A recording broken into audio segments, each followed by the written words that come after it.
কি ব্যাপার? কিসের জন্য ব্যাপার ডাকছেন আপনারা? বলেন, আপনার বাবার এনে কি সমস্যা? বৃদ্ধ একটা লোক, আপনি বৃদ্ধ লোকটা টানাটানি করতেছেন কেন? সমস্যা কি? আব্দুল সাহেব, আম্মা মরার পর আব্বা তো আমার সাথে সবসময় থাকছে।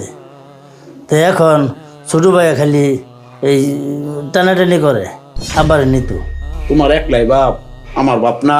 তোমার কাছে থাকবো, আমার কাছে থাকবে তো না। তোমার কাছে তো আম্মা মরার পরের থেকে থাকছে, আমার কাছে তো একটা দিনও থাকে নাই। এবার আব্বা আমার কাছে থাকবো। ও বুঝছি, বাবার সম্পত্তির জন্য দুই ভাই বাবাকে নিয়ে মারামারি করতেছেন আপনারা না? যার কাছে থাকবো বাবা সেই সম্পত্তি পাবো, এটাই তো বিষয়। মাদবর সাহেব, আমার কাছে যে সম্পদ আছে না আমি লিখে দিয়ে দিছি দুই বাইরে। আমার কাছে তার সম্পদ নাই। সম্পদ নাই মানে? সম্পদ নাই তাহলে আপনারা দুই ভাই আপনার বাবাকে নিয়ে টানাটানি করতেছেন কেন? বিষয়টা খুলে বলেন তো। মাদবর সাহেব, সম্পদ মনে আরো রয়েছে, তাহলে বাইরে এত ফাড়াফাড়ি করে খেলে গিয়া। আব্দুল সাহেব, আপনার যে এই যে সম্পদ আছে, আপনি কি চাইলে প্রতিদিন হজ করতে পারবেন? হ্যাঁ, আল্লাহ তাআলা তো অনেক দিছে, কিন্তু প্রতিদিন তো আসলে হজ করা সম্ভব না। আব্দুল সাহেব, সম্পদের আশায় না, কোনো সন্তান যদি তার মা বাবার চেহারার দিকে তাকায় তাহলে একবার কবুল হজের সব পাওয়া যায়। যদি 100 বার চাই তাহলে 100 বারই কবুল হজের সব পাওয়া যায়। এজন্য আমি আমার বাবাকে আমার কাছে রাখতে চাই, আমি সম্পদের আশা করি না। ভাই, তুমি বাবারে সবের আশায় রাখতে চাও, আমার তো সবের আশায় রাউন লাগে।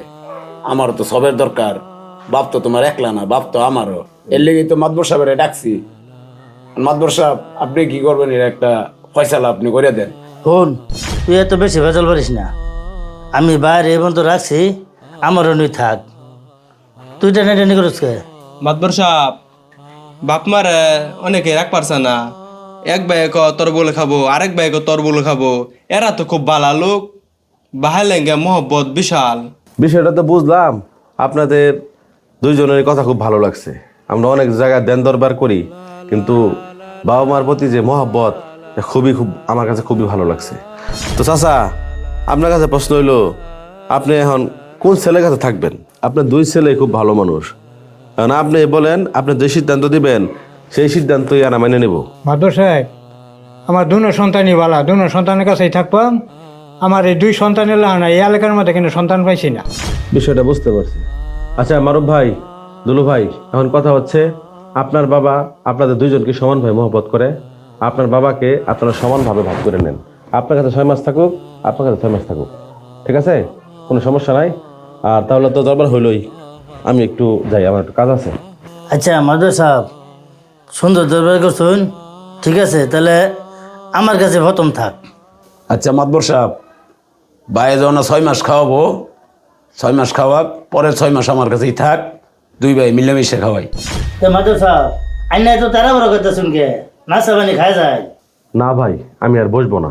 আপনারা তো আপনাদের জান্নাত পেয়ে গেছেন, আমার জান্নাত আমার সাথে নাই, দূর দূর করছি। এই ভাইয়ের কাছে পাঠাইছি, ওই ভাইয়ের কাছে পাঠাইছি, আপনাদের মতো করে কখনো ভাবি নাই।